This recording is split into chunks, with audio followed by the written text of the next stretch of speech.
기가 막힌 장면이다. 이렇게 볼 수 있겠습니다. 예수님께서 드디어 이제 관정으로 로마의 관정이죠. 총독의 관정으로 끌려가서 빌라도를 만나는 장면입니다. 그래서 오늘 제가 설교 제목을 진리가 무엇이냐 이렇게 붙였습니다. 그렇게 한 이유는 이 말이 시사하는 바가 정말 진리가 궁금해서 빌라도가 말했는 게 아니라 이 말의 뉘앙스는 이런 거예요. 진리가 밥 먹여주냐? 이런 뜻입니다. 도대체 왜 이러는데? 진리가 도대체 뭔데? 이런 뜻이라고. 예.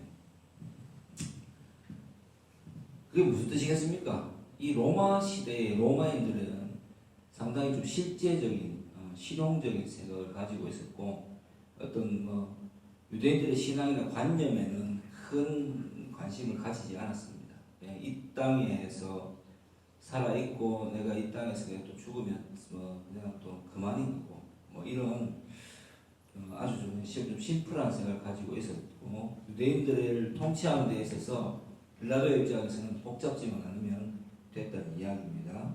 그래서 이들이 예수님을 자기에게 끌고 왔을 때 빌라도의 생각은 도대체 왜 이 복잡한 일을 내게 맡기는 거지?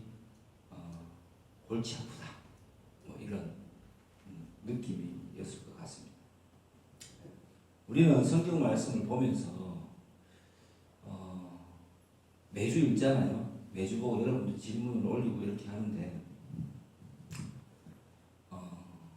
정말 처음 본 것처럼 우리가 들어서 알고 있는 그것에 대한 생각들이 정말 맞냐라는 그런 의문에서 좀 출발을 했으면 좋겠습니다.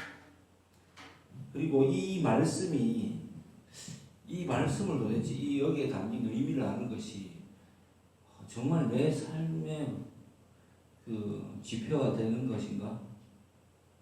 라고 생각을 해봐야 되고요. 이 본문을 보면은 이 본문 속에서 성경이 이렇게 이제 기록되어 있는데 이 본문 속에서 오늘 내가 설교를 듣고 내가 한 만약에 질문에 대해서 그냥 질문을 위한 질문이 아니라 정말 궁금해서 질문을 했다면 그 말을 듣고 내가 그 답변을 듣고 나서 설교를 좀 듣고 나서 변화될 것이 무엇인지 알게 되고 무엇을 또 내 스스로가 원하는지에 대해서 좀 진지하게 여러분 스스로 질문을 던져보면서 질문을 해보시길 바라겠습니다.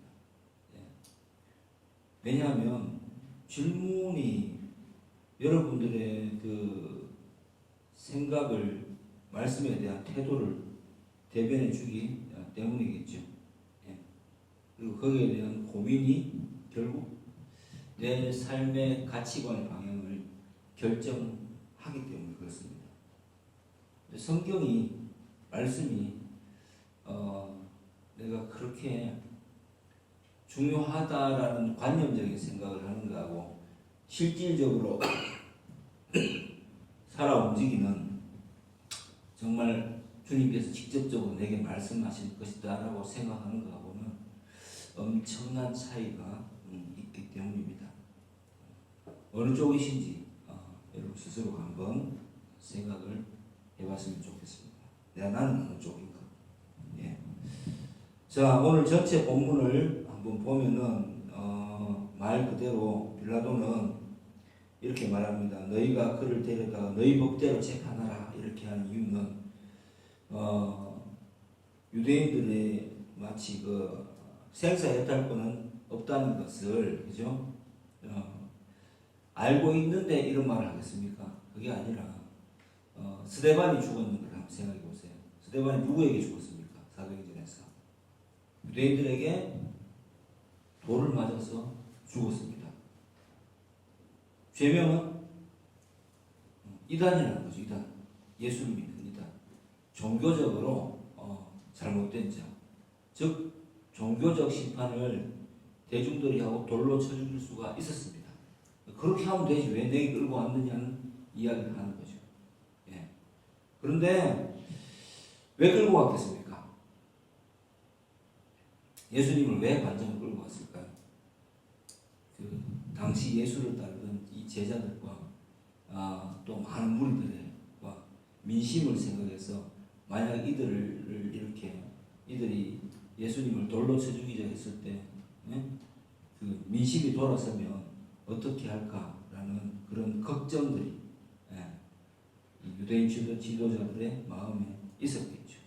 적법하게 처리한 것이 아니라 그냥 자신들이 죽이려고 작당을 했다는 것이 밝혀질까봐, 성난 군중들을 혹시나 맞이하게 될까봐, 정말 인기인데 그죠?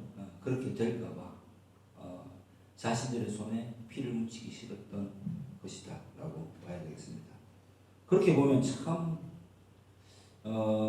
예수님도 참 특이한 분이세요.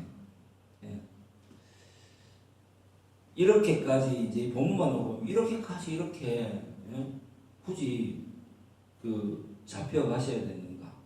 그냥 우리가 생각하는 신적인 어떤 능력을 발휘해서 이 상황을 정리하면 안 되셨는가라는 의문을 한번 이런 본문을 보면서 가져보는 것도 되게 중요합니다. 왜 그렇게 하셨는가에 대한 생각을 해보면은 이 성경에 등장하는 주제가 성경이 무엇을 말하는가가 딱 밝혀지는 거죠. 뭐 때문에 그렇겠습니까? 약속의 철저한 이행을 위해서, 계약사항을 철저하게 이행하기 위해서. 그건 언제부터 했던 계약입니까? 태초부터 스스로에게 약속하셨고 사람들에게 계시를 통해서 말씀하셨던 그 계약사항을 이행하기 위해서 그 뜻대로 철저하게 그 길로 걸어가신다는 것을 알 수 있습니다. 근데 왜 그렇게 계약을 실행해야 될까요? 라고 물어보면은 하나님께서 백성을 당신께 속한 백성을 사랑하시기 때문에 라고 말할 수밖에 없을 것입니다. 이거는 제가 말했다기보다도 제가 최근에 좀 흥미로운 주제를 유튜브에서 발견했는데 AI가 성경을 읽고 뭐 불경도 읽고 성경도 읽고 하는데 발견한 가장 그 결론이 무엇이냐면 AI가 말하기를 AI가 정말 그렇게 말했겠죠. 자기는 뭐 인간이 아니라서 신앙도 모르고 뭐 아무것도 모르지만은 결국 성경이 말하는 주제는 사랑이다 이렇게 이야기하더라고요. 하나님의 사랑이 인간을 향한 하나님의 사랑이 충만하게 드러나 있다 이렇게 결론을 내리더라고요. AI조차도 그렇게 결론을 내리는 게 성경 말씀입니다. 자, 그래서 그런 범주에서 또 정말 하나님 우리를 사랑하신다는 것을 본문을 통해서 또 이 주일마다 하나님의 그 십자가의 사랑을 깨닫게 되면 내 존재는 생각보다 굉장히 중요한 존재가 되는 거죠. 나라는 사람을 통해서 하나님이 무엇을 도대체 이루고자 하시는가? 하나님이 살아계신 하나님 통치하고 계심을 나를 통해서 눈에 보이는 당신의 성도들을 통해서 세상에 드러내려고 하시는구나. 그게 우리의 사명입니다. 우리의 사명. 그게 우리의 사명이에요. 사명을 복잡하게 생각하고 막 세상에 나가고 막 온 천지를 다니면서 전도하고 물론 그것도 맞아요.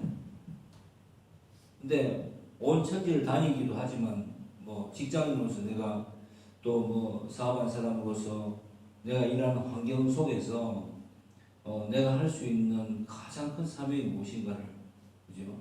만약 놓치고 있다면 우리는 다 선교사로 나가야 되고 목사가 되어야 되고 뭐 그런 일을 해야 되겠죠. 신학을 해야 되고 그런데 하나님께서 우리를 향한 뜻이 그게 아니라 우리가 있는 그 자리에서 우리가 만나는 사람들에게 우리의 모습을 보면서 부족하지만 우리의 모습을 통해서 하나님이 당신의 살아계심과 당신의 사랑을 보여주시기를 기뻐하셨다라는 게 그게 하나님께서 우리를 위해 행하신 일이기도 하고 우리를 향해서 그 사명을 감당하라고 우리를 이 땅에 보내신 이유이기도 한 것입니다. 이 믿겨집니까? 네. 그렇게 보면은 우리는 대단히 소중하고 중요한 존재이죠. 네. 제가 병중에 계신 집사님 어떻게 위해서 기도해야 된다는 여러분에게 말씀드린 이유는 그거예요. 예. 한 사람이 정말 너무 태어났다가 그냥 힘든 삶을 살다가 그냥 예상치 못한 병을 얻어서 하나님 부르심을 받게 되는 그 상황에서 인생의 허물을 느낄 수도 있지만 한 사람이 정말 그 인생을 통해서 그럼에도 불구하고 하나님의 삶을 사랑하는 그 마음, 믿는 마음이 그 사람에게서 보여진다면 그 사람을 통해서 많은 사람들이 다니엘서에서 말하듯이 옳은 대로 돌아오게 될 것이기 때문입니다. 저 부산에 있을 때 그 세가족부 맡았던 그 집사님이 계셨어요. 그 집사님이 정말 급작스럽게 병원에 가서 안마기 판정을 받고 그 살날이 정말 몇 개월 남지 않았다라는 것을 알고 나서 병원 생활을 하시면서 굉장히 그렇게 그 찬양하고 주변 사람들에게 예수 믿으라고 권하고 그렇게 진짜 행복하고 복된 모습으로 생을 마감하셨어요. 우리가 생각할 때는 예수 열심히 믿고 교회 열심히 다니는데 말기암을 얻어갖고 죽는 저게 뭐가 그렇게 좋은 건가 라고 생각할 수 있잖아요. 그런데 하나님의 사랑이란 그런 겁니다. 이 땅에서의 삶에 내가 원하는 바만 채워주는 쪽으로 하나님을 대한다면 그렇게 생각할 수 있겠지만 그것이 아니라 어떠한 모습이든지 영혼을 책임지는 하나님 입장에서는 이 땅의 삶은 잠깐인 것이죠. 진짜 삶이 짧거든요. 돌았으면 벌써 5월입니다. 벌써 5월이에요. 우리에게 남은 세월이 얼마일지 알 수 없잖아요. 그 속에서 인간은 어떠한 선택을 하든지 간에 결국은 이 땅에서는 이제 죽음이라는 것을 맞이하게 되어 있습니다. 그런데 하나님 제일 중요하게 보시는 건 뭐냐면 그때가 되었을 때 또 현재를 그것을 알고도 살아가는 가운데 또 이 땅에서의 좌절을 경험할 때 그럼에도 불구하고 하나님의 사랑을 깨달을 수 있는가, 체험할 수 있는가 라는 것을 하나님께 가장 중요하게 보시는 것 같습니다. 또한 우리도 그런 거예요. 내가 뭔가를 이렇게 이 세상 사람들이 원하는 높은 자리, 부유한 자리, 대단한 자리로 가지 못했다는 그 삶의 회한과 또 뭐 여러 가지를 막 느끼면서 나이가 들어갈 수 있겠지만 결국 마지막에 내 인생의 마지막에 직면하게 될 때는 어떤 사람은 다 필요 없다. 좀 건강하게 살았다면 좋았을 건데 돈을 위해서 너무 쫓아다니다 보니까 건강을 잃어버리고 주변에 사람도 없고 그렇게 되더라. 다 필요 없다. 마지막 죽을 순간에 생각나는 것은 내가 얼마나 내 가족들과 내 주변 친구들이나 이런 지인들에게 사랑을 베풀면서 사랑을 하고 살았던가. 뭐 그런 회한이 있는 거지. 돈을 너무 못 벌고 죽어서 억울하다. 이 세상을 정복하지 못해서 억울하다. 그렇게 생각하는 사람은 거의 없더라는 겁니다. 근데 우리의 모습 속에서 마지막 순간까지 그 병원에 계셨던 그 집사님의 죽음을 보면은 그분의 모습을 보면서 사람들이 죽음에 대한 태도를 달리하게 되었고 예수 그리스도가 정말 살아계신다는 것을 뭐 고백하는 이렇게 믿게 되었다는 그런 이야기들을 들을 수 있었습니다. 그래서 우리가 성경을 대하고 우리의 인생을 대하는 태도 자체가 우리의 삶이 어떠하든지 간에 좌절할 필요는 없다는 겁니다. 여러분은 이게 심리학에서 말하는 그런 위로는 아니죠. 있는 그대로 하나님께서 이 세상에서 사용하기를 기뻐하신다는 사실을 잊지 마시기 바랍니다. 아멘. 네, 진짜 여러분들은 하나님께서 가장 사랑하시고 그분의 하나님의 아들이신 우리 독생자 예수 그리스도를 피 흘리기까지, 그죠? 십자가에 달아서 그 모든 우리의 그 죄악된 마음, 그릇된 마음들을 용서해 주시기까지 대가를 치르시고 건진 사람들이라는 사실. 그래서 내가 대단치 않아도, 세상에서는 대단함이 없다 하더라도 나는 내 있는 자체로서, 내가 존재하는 그 자체로서 하나님께서 기뻐하시는 사람이구나 라는 것을 좀 깨닫는 우리 모두가 되기를 주의 이름으로 축복합니다. 예, 이제 질문으로 들어가서 한번 보겠습니다. 빌라도는 33절에서 아무도 왕이라고 말도 안 했는데 예수님을 유대인의 왕이라고 왜 불렀을까요? 그리고 빌라도가 되물은 것처럼 예수님이 말씀하신 진리란 무엇일까요? 이렇게 이제 질문을 하셨습니다. 빌라도도 로마에서 파견된 총독인데 당시에 예수님이 어떠한 그 이슈를 몰고 다니는지를 알았지만 뭐 로마의 그 통치에 대항하는 그 존재는 아닐 것이라는 뭐 그런 생각을 했겠죠. 얘네들이 지금 종교적으로 뭐 하는 짓인가 이렇게 생각 아니겠습니까? 그러니까 태도가 그렇잖아요. 관저에 끌고 왔는데 왜 너가 돌로 쳐 죽이지 왜 굳이 관저까지 끌고 와서 이런 짓을 하느냐라고, 그죠? 말하는 이 대목에서 빌라도의 생각들을 알 수가 있습니다. 그리고 예수님에게 비아냥거리는 이 빌라도의 태도를 보세요. 네가 유대인의 왕이냐? 다들 그렇게 이야기하는데, 그렇게 이야기를 하니까 예수님께서 그건 네가 아는 것이냐 아니면 사람들이 네가 너에게 알려진 것이냐라고 되물으십니다. 너 이제 왜 너 때문에 이렇게까지 하는 거야? 너 정말 왕이 맞아? 이렇게 이야기하니까 또 내 나라는 이 땅에 속한 게 아니래요. 그러니까 빌라도 입장에서 어떻게 했습니까? 황당하네 이 자식 이렇게 생각 안 했겠습니까? 진짜 황당한 인간이 많네. 인간 정말 황당하다. 뭐 때문에 그렇게까지 하는 거야? 내 나라는 이 땅에 속한 것이 아니다. 만약에 내 나라가 이 땅에 뭐 그런 이야기를 하니까 진짜 뜬구름 잡는 소리 들잖아요, 그죠? 그러면 네가 왕이 또 아니란 이야기야? 이렇게 이야기하니까 아니야, 나 왕 맞아. 그런데 이 땅의 왕이 아니라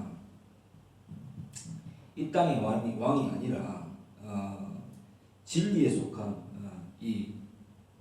내 나라가 이 땅에 속한 것이 아니라 온 세상이 다, 온 우주가, 모든 것들이 다 내 나라야 라고 말씀하시니까 진리에 대해서 증언을 하기 위해서 왔다 이렇게 이야기하니까 무슨 진리가 도대체 뭔데 이렇게까지 하는 거야? 무슨 개똥 같은 소리를 하고 있느냐? 이렇게 태도를 지금 취하고 있는 거예요. 그런데 머리 아파 죽겠네. 예수님은 붙들려 왔지. 마땅히 죄를 물으려고 하니까 뜬구름 잡는 소리 하잖아요, 그죠? 조직이 있는 것도 아니고 뭐 로마를 뒤엎을 생각도 있는 것도 아니고 그냥 자기가 봤을 때는 너무 종교적인 이유로 이렇게 이야기를 하고 있으니까 그러니까 정말 좀 황당했을 것이다. 그래서 빌라도가 계산을 막 굴렸겠죠. 예? 다음 주 본문에 보면 나오겠죠, 그죠? 이걸 어떻게 해야 되나? 내가 이제 죄도 없으면 죄가 없기 때문에 놓아져야 되는데 그렇게 하려고 하니까 유대인들이 이제 그죠? 폭동이 두렵고 또 재판을 하려니까 죄가 없고 어떻게 몰아가야 될지 이제 정치적 계산이 아마 굉장히 됐던 상황 같습니다. 그래서 빌라도가 너 유대인 왕 맞아? 사람들이 그렇게 이야기하는데 그것 때문에 끌려온 거 너 알아? 이렇게 물었다는 것입니다. 그 답이 되겠죠. 근데 예수님 말씀하신 진리라는 것이 무엇입니까? 이게 진리는 요한복음 전체 주제입니다. 진리는 예수님 자신입니다. 예수님 자신이 진리이세요. 성경에서 말할 때 진리가 무엇이냐 할 때 어떤 특정적인 명제를 이야기하는 것이 아니라 그 오신 예수님이 바로 진리 그 자체였다라고 증언하고 있는 것입니다. 왜 예수님이 진리가 될 수밖에 없습니까? 하나님이 이 세상을 향해서 언약하신 그 약속을 다 이루는 그죠? 그 핵심 그러니까 증거로서 증인으로서도 증거로서 하나님 자신이 성육신하신 거고, 예? 진리가 뭐겠습니까? 절대 변하지 않는 거, 그리고 절대 바꿀 수 없는 것이잖아요. 그건 하나님밖에 하실 수 없는 거잖아요. 그러니까 하나님은 진리시죠, 사랑이시고. 그래서 예수님은 이렇게 말씀하시는 거죠. 세상의 곧 진리에 대해서 증언하려 함이로라. 무릇 진리에 속한 자는 영생을 두느니라. 그러니까 예수 그리스도께 속한 자, 선택함을 입은 자, 하나님 부르신 자는 하나님의 말씀에 반응한다라는 이야기입니다. 그들의 죄를 용서하시기 위해서 내가 십자가를 지러 이 땅에 왔다라고 대답하고 계신 것입니다. 두 번째 질문, 유대인들이 빌라도를 찾아갔을 때 총독 관저 내로는 유월절로 인하여 들어가지 않았다고 하는데 유월절과 관저에 들어가는 것이 어떤 연관이 있길래 들어가지 않았던 것인지, 아니면 자기들은 사람을 죽일 수 없기에 사형 선고를 하는 자리에 들어가면 몸이 더럽혀진다고 생각했기에 안 들어갔는지 궁금해졌습니다. 또한 위의 질문과 마찬가지로 이거는 아까 대답을 했었고, 진리가 무엇인지, 예. 이 본문은 이제 이렇게 보는 것도 좋은데 여러분 좀 한 번씩 챗 GPT도 한번 활용해보고, 그래서 한번 이 단편적인 질문에서 한번 생각을 해보고 좀 더 깊이 있는 질문을 한번 좀 해보는 생각을 보내드립니다. 유대인들이 빌라도를 찾아갔을 때 당연히 그 뭐 유월절을 앞두고 있어서 자기가 더럽혀진다고 이방인이 그죠? 완전히 이방인들과 접촉하지 않기 위해서 당연히 안 들어갔겠죠.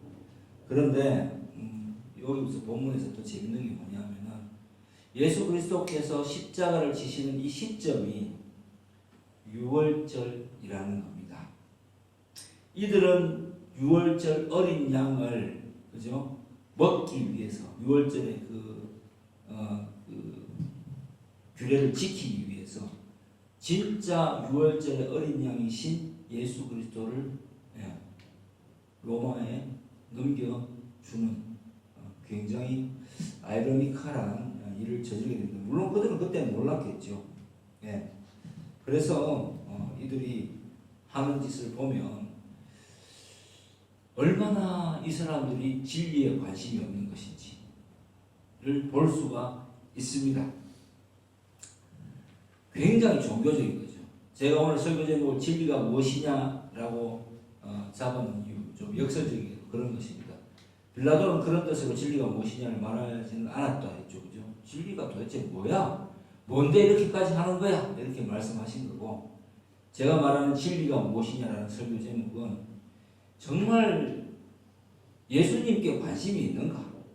뭐 오늘날 치면은 여러분 교회에 우리가 참 몇 명 되지도 않는데 이렇게까지 예배를 그죠? 모여서 하면서 그죠? 뭐 큰 교회든 작은 교회든 지상에 있는 교회들이 왜 이렇게까지 해야 되는가? 나는 종교적인 그 관심에서 비롯된 짓을 하고 있는가? 나는 은혜는 받았는데 은혜 이후로는 정말 그 받았던 은혜, 그건 뭐겠습니까? 보편적으로 은혜라고 이야기하는 것이 내 자신이 어떤 존재인지를 깨달았다는 겁니다. 그죠? 그러면 내 자신이 어떤지를 깨달은 것에 계속 머무는 상태이고, 그리고 그렇기 때문에 나는 그 예배 드리는 것이, 교회에 나오는 것이 이 길을 잃지 않는 길이다라는 뭐 관점에서 나오지 않겠습니까? 근데 대부분 거기서 끝난다는 거예요. 그리고 말씀에 관심이 없다는 거예요. 말씀에 만약 깊은 관심이 있었다면 계속해서 초대교회 같은 거죠. 혹은 그 성령 받은 예수 그리스도의 제자들 같은 그런 이 굉장한 그 진리에 대한 열정과 복음에 대한 열정이 계속해서 우리 삶에서 나타났겠죠. 그런데 대부분 이 종교적인 어떤 그 관습 때문에 교회를 나오다 보니까, 그러다 보니까 자기들이 생각하는 그 어떤 관점에서 예배라는 것을 잘 이렇게 정의하다 보니까 그냥 교회 나오고 예배당에 앉아 있으면 뭐 천국 간다 이런 그냥 단편적인 생각을 가지고 있으니까, 예? 그러다가 혹시 그렇게 하지 않아도 되는 거 아닌가 하는 생각을 하고, 그냥 나는 그냥 하나님이 살아계심을 믿어, 이 정도로 그냥 자기의 그 신앙을 그냥 그 정도 선에서 타협해 버리니까, 예. 뭐 떠날 때도 쉽게 떠날 수 있지 않겠습니까? 예. 교회 나오지 않는 것도 쉽게 나오지 않을 수 있고. 그런데 이 종교성이라는 것이 얼마나 대단한 것인지 진리를 뒤집어 엎을 정도로 대단한 것입니다.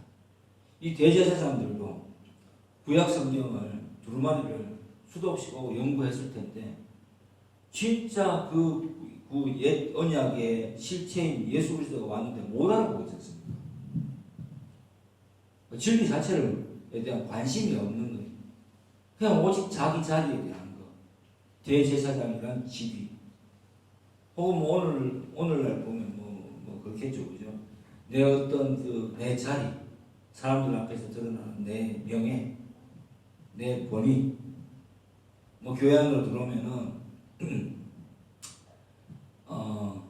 말씀에 대한 관심보다는 자기 자신의 어떤 그 직분, 목사면 목사, 뭐 집사면 집사, 권사면 권사, 장로면 장로, 이런 거에 대한 관심 이외에는 별 관심을 가지지 않고 그냥 설교 듣고 그냥 찬송하고 집으로 돌아가면 된다라는 그 정도에서 그냥 만족하는 사람이 너무 많다는 건데, 잘하려고 하지 않는 거죠. 몸은 커가는데 생각이 자라지를 않는 거죠. 그게 그것 때문에 한국 기독교가 점점 쇠퇴해가고 있지 않나, 저는 그렇게 한번 진단을 해봅니다. 그래서 뭐 결론적으로 여러분에게 제가 이야기하는 거잖아요. 질문할 때 단편적으로 그냥 요즘은 질문하지 않아도 됩니다. 이런 질문에서 한 걸음 더 나아가기를 제안하는 겁니다. 여러분 굉장히 대단한 사람들, 하나님의 사랑을 입은 자들이니까 적어도 뭐 AI에게 질문 정도 해보고 그 다음에 이런 답을 충분히 쉽게 찾을 수 있어요. 거기에서 파생된 묵상에 관련된 질문을 한번 여러분 스스로 한번 해보세요. 예. 그러면 그때 기도하면 됩니다. 깊으신 뜻을 알고자 엎드려 기도하니, 내 눈을 열어주셔서 성령이, 오늘 우리 찬양했던 것처럼 그런 생각들이 생겨날 것입니다. 자, 다음 질문 36절에서 처음에 내 나라는 이 세상에 속한 것이 아니라고, 이미 그 전부터 속한 것이 아니라고 암시하는 듯한 의미를 깁니다. 하지만 마지막 구절에서 이제라는 표현을 덧붙이며 속한 것이 아니라고 하시는데 어폐가 있어 보입니다. 왜 굳이 이렇게 표현하신 건지 궁금합니다. 예, 좋은 질문입니다. 이제라고 질문했을 때 이 이제는 시제가 아닙니다. 결론적으로 말하자면 이런 뜻입니다. 우리 이런 경상 표현이죠. 이제 잘 들어봐. 이제는 말한다. 이게 지금에 와서 말하는 뜻이 아니죠, 그죠? 내 지금 확실하게 말하는데 이런 뜻이잖아요. 예, 그런 뜻입니다. 예. 그래서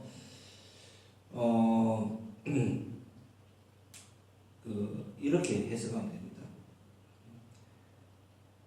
36절 한번 읽어보겠습니다. 예수께서 대답하시되 내 나라는 이 세상에 속한 것이 아니니라.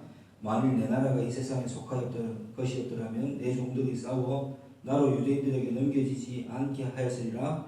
다시 한번 확실하게 말하지만 내 나라는 여기에 속한 것이 아니니라.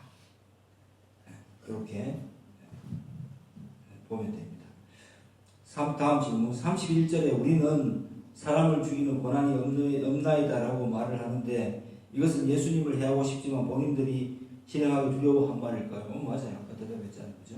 예. 본인들이 그 신성 모독죄를 부어서 돌로 쳐 죽일 수 있었습니다. 그런데 본인들이 그렇게 할 명분 자체가 별로 없잖아요. 뭐 예수님이 한 일이라고는 죽은 사람 살리고 떡을 떼주고 그 모든 사람에게 복음을 설파하고 많은 사람이 따라다니는 거, 자기들의 인기가 없어진 거 말고는 아무것도 없었단 말이에요. 그런데 웃기는 게 예수님을 잡으러 간 이 무리들을 보면은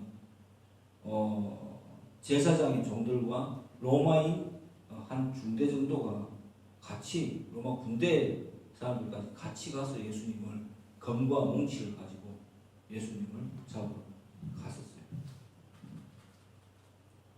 그래서 뭐 두려워서 한 거 맞겠죠, 당연히. 예. 그래서 죄명을 이상하게 엮어서 빌라도가 나중에 이야기하잖아요. 유대인의 왕이라고 써야 된다고. 왕 맞네, 유대인의 왕이네. 그렇게 해야지 성립이 되는 거잖아. 그래야지 로마에 대한 반란이 인정돼서 대역죄로 다스릴 수 있다. 그렇게 이제 타협을 했죠. 마지막 질문도 똑같은 답이 되겠죠. 유대인들은 예수님을 그들이 처형할 수 있었을 텐데 왜 빌라도에게 데리고 갔을까요? 맞습니다. 처형할 수 있었지요. 근데 처형할 수 없는 것처럼 말을 하면서 빌라도에게 데려가서 그냥 마치 로마의 로마를 뒤집어 엎으려는, 전복시키려는 그 당시에 뭐 시카리파라고 있었어요. 그 안에 시칼 같은 걸 넣어 다니면서 그 묘인들을 회중 속에서, 군중 속에서 암살하고 이런 급진적인 부분들이 있었습니다. 뭐 가룟 유다가 그들의 일원이었다는 생각을 그 견해가 많습니다. 그래서 그런 사람들이 뭐를 꿈꿨을까요? 무력으로 로마를 뒤집어 엎는 절대적 군주 메시아를 꿈꿨는데 예수님은 평화의 왕으로, 사랑의 왕으로 오신 것입니다. 그래서 논리적으로 맞지 않지만 어떻게든 명분을 만들어서 죽이려고 하니까 결국 때를 쓰고, 마지막 장면이 재밌잖아요. 빌라도가 나 놓아주면 안 돼? 이 사람 내가 볼 때 죄 없는데 이렇게 이야기하니까, 그러니까 그럼 놓아주면 되잖아. 근데 왜 본디오 빌라도에게 권한을 가서라고 했냐면은 이놈이 놓아주지 않았잖아요. 명분도 정확하지 않은데 놓아주지 않았잖아요. 정치적 타협을 했잖아요. 그리고 책임을 자기가 어떻게 했습니까? 떠넘기는 거예요. 이렇게라도 하면은 예수를 풀어줄 수 있지 않을까? 자기가 풀어주면 되는데 결국 자기도 빌라도도 그 길을 택하지 않고 회중들에게 토스한 거지. 그러니까 그 사주를 받은 인간들이 뭐라고 합니까? 선동했겠죠. 그래서 바라바, 강도를 놓아주게 되는 것입니다. 자, 여러분, 본문을 한번 쫙 이렇게 질문도 했고 봤습니다. 과연 이 사람들이 약속의 언약의 민족이라고 부를 수 있을까요? 과연 이 유대인들, 특히 대제사장들, 이 당시의 그 사람들은 예수님을 죽이려 했던 이 무리들이 진리에 대한 관심이나 있었을까요? 우리도 혹시 내 어떤 루틴대로의 어떤 그 신앙생활, 일주일 동안 내일 열심히 하다가, 이런 말 나 제일 웃기거든. 일주일 동안 세상에서 일 열심히 하다가, 정말 열심히 일하다가 주일날 하루 와가지고 또 예배드리고 봉사하고 또 나가가지고 일 열심히 하고 돈 열심히 벌고, 그래가지고 직분도 맡겨내면 또 교회에 좋은 일 많이 하고, 이거 굉장히 많이 들었던 이야기 아닙니까? 저 어릴 때부터 많이 들었었어요.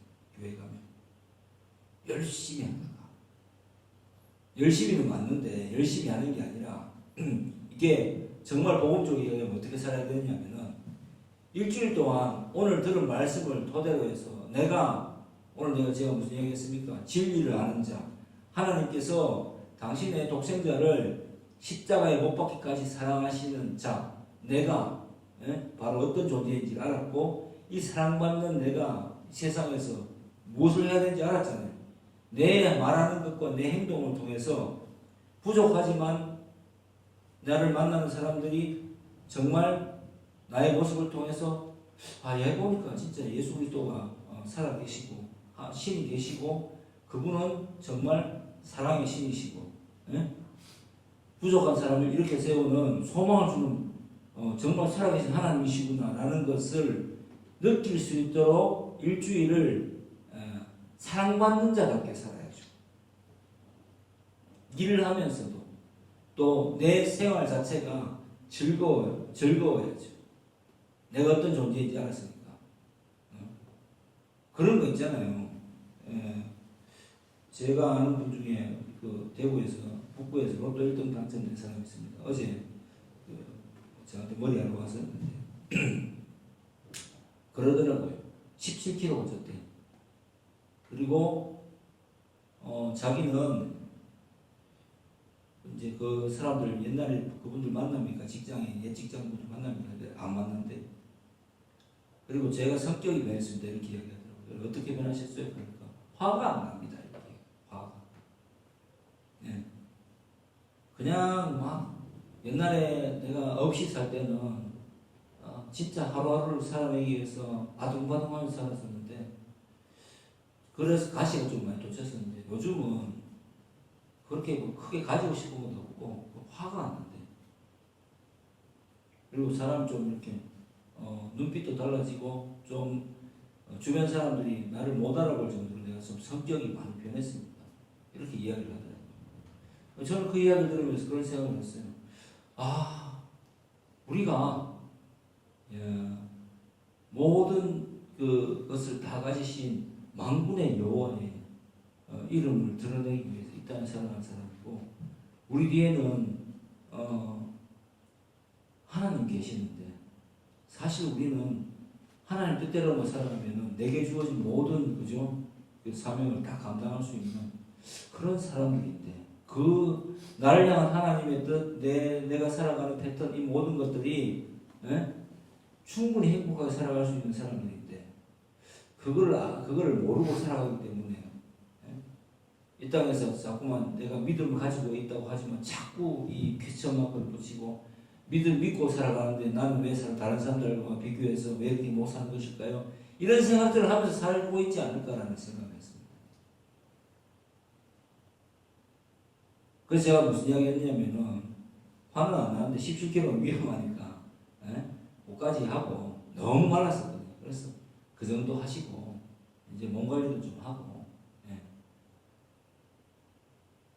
만약에 입원하면요, 만약에 큰 병을 얻게 되면 돈 다 필요 없어요. 그래서 그냥 건강관리 하시고 참 밝아진 모습 보기 좋습니다. 그냥 그렇게 이야기했었어요.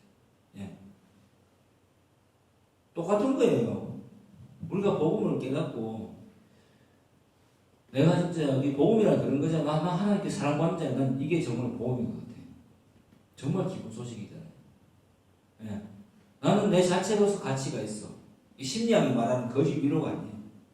저는 오늘 이 말씀을 보면서 큰 깨달음을 얻었어요. 항상 뭔가 결연하게 뭔가를 해야 된다는 생각이 저한테도 은연중에 굉장히 있었거든요. 그런데 살아내는 것인데 오늘 하루가 행복하지 못하면 다른 날은 행복할까? 오늘 내 삶에서 기쁨을 발견하지 못하면 그러면 언제 도대체 그 기쁨을 발견해야 되는 것일까? 오늘 내가 맨날 힘들고 어려우면 그리고 언젠가 나는 기뻐야 될 거야 라고 살아간다면 그건 좀 모순이 되지. 그게 진짜 진지한 모순이 할까, 그죠? 그런 생각을 해봤습니다. 그래서 똑같은 패턴으로 살아가는데 어떻게 하면은 내게 큰 기쁨이 있을 것인가? 진리가 내게 있어야 되는 거죠. 진리가 무엇입니까? 예수님이 나와 함께 하신다는 사실에 대해서 명확하게 깨닫고 있어야 되는 거죠. 그리고 내가 살아갈 목적이 분명한 거죠.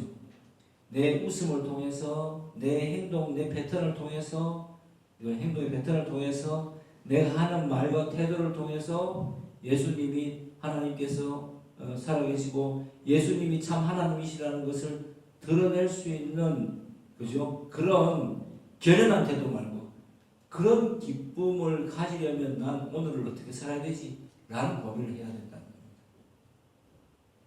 이게 진짜 복음인 거죠. 복음적인 삶인 거죠. 그러면 여러분 제가 심리학에서 그런 이야기를 하는데 제가 진짜 복음적으로 이 말을 해볼게요. 행복해지기로 결심하세요.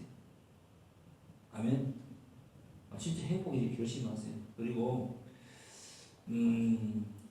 현실에서 감사의 조건을 진짜 찾으세요. 감사의 조건들 떠올려보세요. 예. 대부분 가장 감사할 수 있는 게 뭐냐면 사람은 받아서 행복하기보다는 주로 줄 때 행복합니다. 뭔가 내가 가치 있는 존재라는 걸 느낄 때. 근데 이미 가치는 있어요. 예수님이 우리들을 가치 있는 존재라고 우리에게 성령을 보여주셨을 때 이미 말씀하셨어요. 그것을 철저하게 시행하는 자가 누구냐면은 두 왕의 비교를 한번 해보자면은 사울과 다윗의 그죠? 비교를 통해서 알 수 있어요. 사울은 자기를 드러내는데 급급했어요. 하나님이 왕으로 세우셨지만 다윗은 훨씬 큰 잘못을 저질렀잖아요. 자기 부하를 죽게 만들고 자기 부하의 아내를 강제로 취하고 끔찍한 범죄를 저질렀지만은 항상 하나님과의 관계 속에서 자기 위치를 생각했어요. 그리고 회개하고 하나님 앞으로 나아가서 오히려 참 완전한 자, 하나님 마음에 합한 자라는 평가를 받았습니다. 명확하잖아요.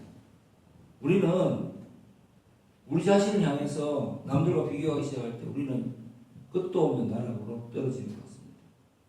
네. 그런데 우리의 과거, 예수를 제대로 말씀을 똑바로 알기 전에 나의 존재에 대한 그저 인식이 불확실할 때 내 과거를 생각해 보시고 오늘 제가 복음을 선포했잖아요. 여러분은 하나님께서 사랑하시는 하나님의 자녀입니다. 예. 여러분을 하나님께서 이 땅에 누군가로 태어나게 하신 이유는 여러분을 통해서 하나님의 살아계심을 증거하는 증인으로 쓰시기 위함입니다.